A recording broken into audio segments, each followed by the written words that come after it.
Ostensibly, Donald Trump and J.D. Vance won an overwhelming victory, and you can define that in a variety of ways, not just a plurality, but I think it would be called a referendum on America. And yet they are now stymied. In a pre-planned way, liberal organizations, lavishly funded by what they themselves might want to call oligarchs, have funded massive lawsuits against the Trump administration, stopping executive orders, cherry-picking left-wing activist judges appointed by either Biden, Obama, or Bill Clinton. And what did they do? They tried to put Donald Trump in jail. That same lawfare has now been transmogrified and put into a more concerted effort to stop everything that Donald Trump is trying to do. And what he's trying to do, remember, is not radical.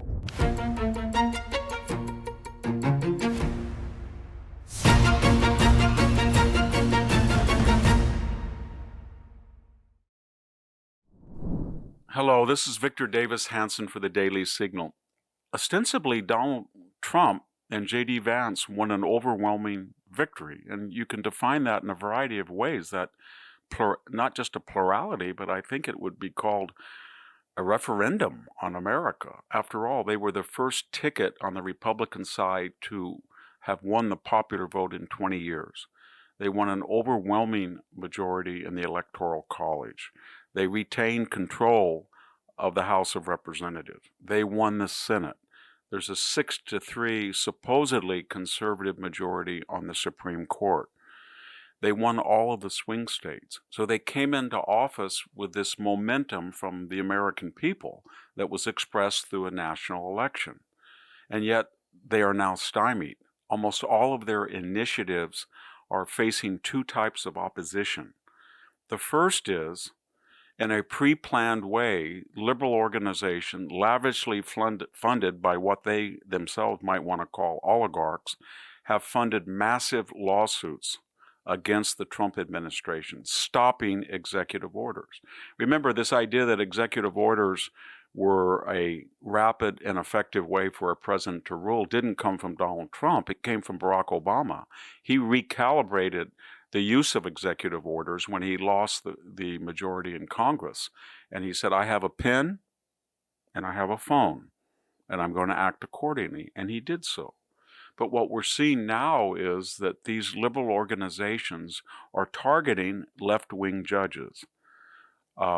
Judge Reyes in Washington, who was described as a Biden appointee, as the first Latina LGBTQ, she just ruled to stop the Pentagon's new policy not having or forbidding transgendered people in combat units.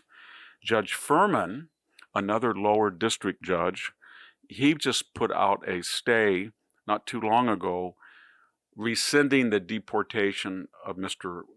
Mahmoud Khalil. And Mr. Boasberg stopped the deportation of this very dangerous trend gang of South American criminals who came here illegally. Now, what was the argument that the Trump administration was using that incurred the wrath of liberal activists? All they wanted to do was say, we don't know the effect of transgendered people in combat units. This is a new phenomenon. For now, we're going to put a stay on it. That was the Department of Defense in the Trump administration.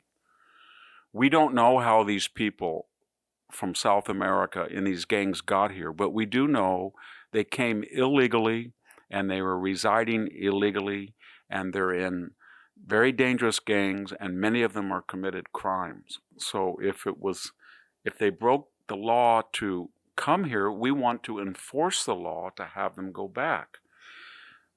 Mr. Khalil, I think, as we've seen news accounts start to recalibrate the idea that he was just a neutral, semi-partisan, not very active supporter of Hamas is not true.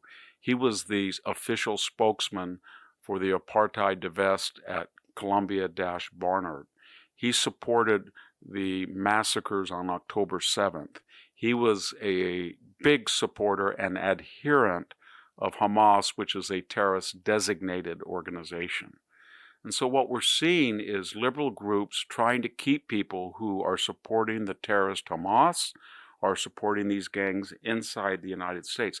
This is very analogous. Cherry-picking left-wing judges is very analogous to what we watched all during the 2022-24 lawfare period. Remember Judge Engoron, Judge Merchan, and Judge Kaplan? He was the judge in the E. Jean Carroll, and we had the Alvin Bragg judge and the Letitia James. They were all like these judges. They had two things in common.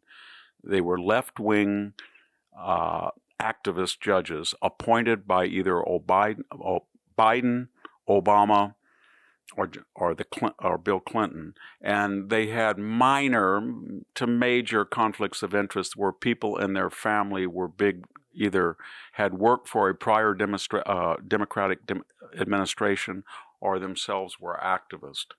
And what did they do? They tried to put Donald Trump in jail. That same lawfare has now been transmogrified and put into a more concerted effort to stop everything that Donald Trump is trying to do. And what he's trying to do, remember, is not radical. It's just simply to enforce immigration law. It's just simply to bring back the country to the middle. Will this succeed? I don't think so. I think the district courts the appellate courts will overturn it. If not, then the Supreme Court. But they know that. The point is they want to delay. Donald Trump is already a lame duck president. He only has 4 years left, and he's got less than 2 years before the midterm elections.